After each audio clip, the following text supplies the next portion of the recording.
Voici une très belle histoire. Notre histoire, celle de Weedon. En 1791, un vaste territoire que l'on nommait Buckinghamshire appartenait à l'Angleterre. Il fut divisé en 95 cantons et on lui donna le nom de canton de l'Est. Presque au centre de ce grand territoire est né un des plus beaux cantons, de 256 km² qui a été proclamé canton de Weedon en 1822. C'était le nom d'un petit village d'Angleterre.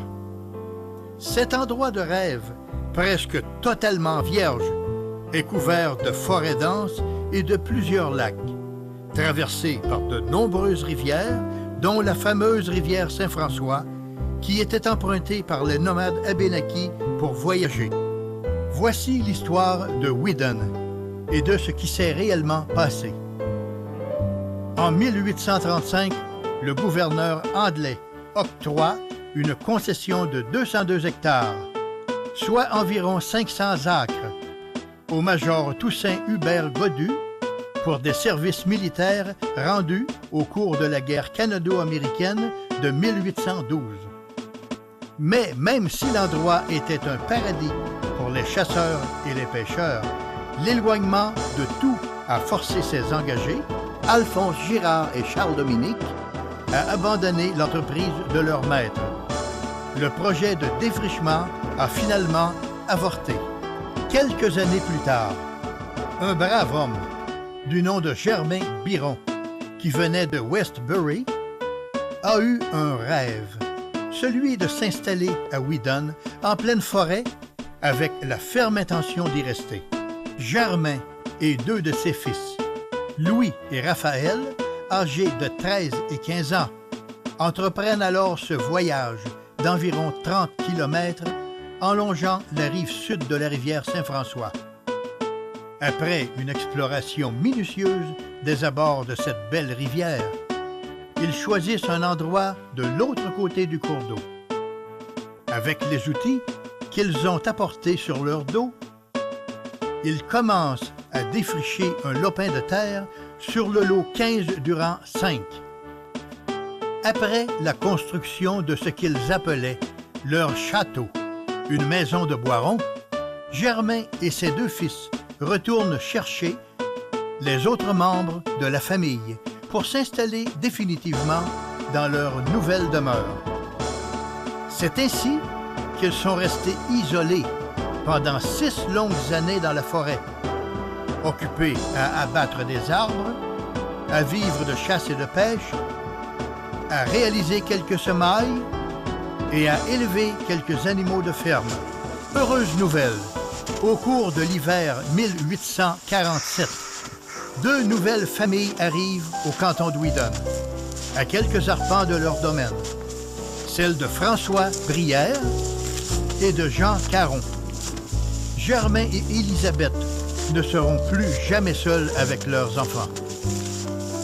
Par la suite, de nombreux défricheurs viennent s'ajouter.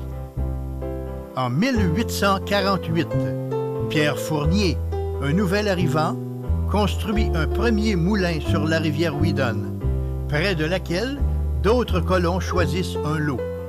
Ce territoire se développe tellement bien qu'au recensement de 1851, on y compte déjà 299 personnes.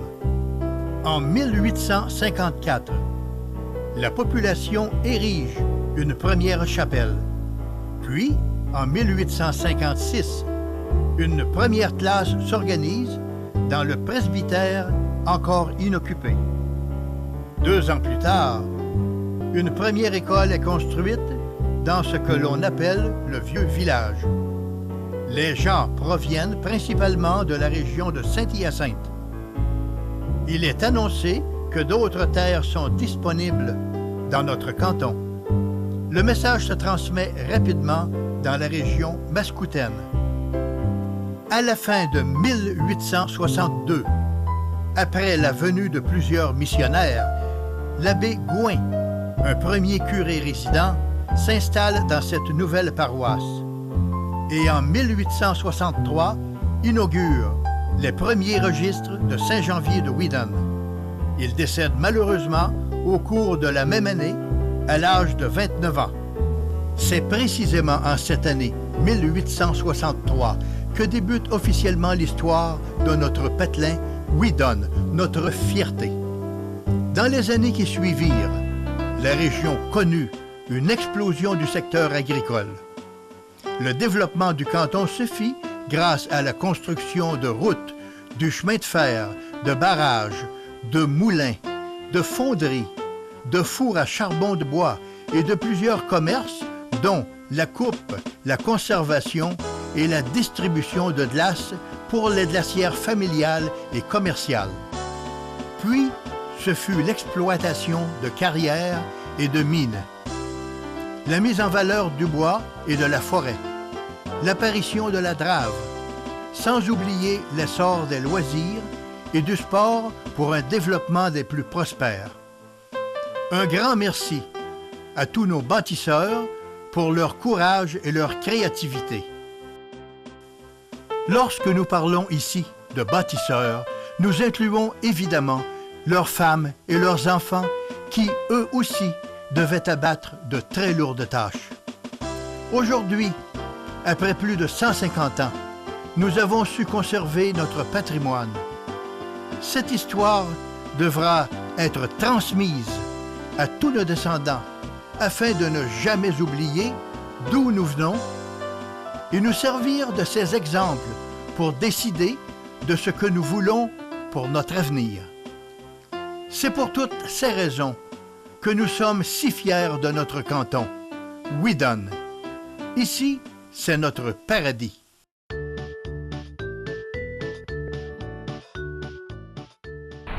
Ce que je souhaite pour le futur de la municipalité de Weedon, c'est que le parc industriel soit agrandi afin que des industries viennent s'y installer pour créer de l'emploi pour les citoyens de Weedon. De plus, nous avons de très belles forêts dans la région, dans la municipalité.